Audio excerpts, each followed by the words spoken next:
This string of stunningly biodiverse islands makes the Houtman Abrolhos National Park a treasured destination.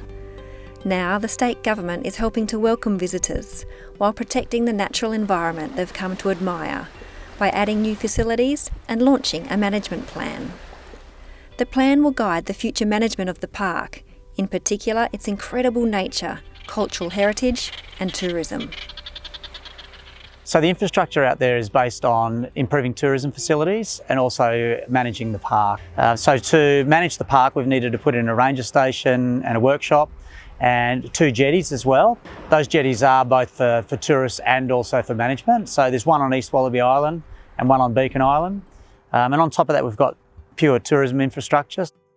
So the tourism infrastructure includes boardwalks for pedestrians to get over to Turtle Bay from the airstrip, toilets, shade shelters and paths and things like that so people can get to sites around the islands. So the visitor infrastructure is aimed at trying to get people to important spots on the islands, but also to protect the environment as well. So the boardwalk on East Wallaby Island is an example. So it's raised so the plants can still grow underneath it, and it protects all the birds for their habitat for breeding and that sort of thing. So we're really trying to manage protecting the environment with providing facilities for tourists. Developing visitor infrastructure in such a remote and environmentally sensitive area has kept planners on their toes as they strike just the right balance between visitation and protection. Building the jetties, we've really worked hard in the early stages to make sure we didn't disturb any marine life. Like we were drilling piles and hammering piles in, but we needed to have a marine fauna observer so that sea lions or whales weren't impacted, or dolphins. There's quite a lot of underwater noise with the construction of the jetty.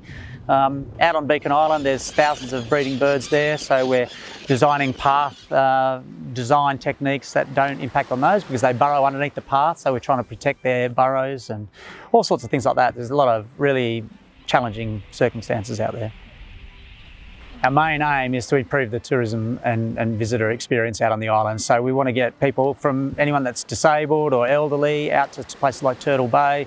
We want people to go and see the amazing Batavia story out on Beacon Island and be able to access it by boat to a jetty and up onto a nice path, but still experience the natural areas without having too much facilities and too much intervention into what people have and experience out there.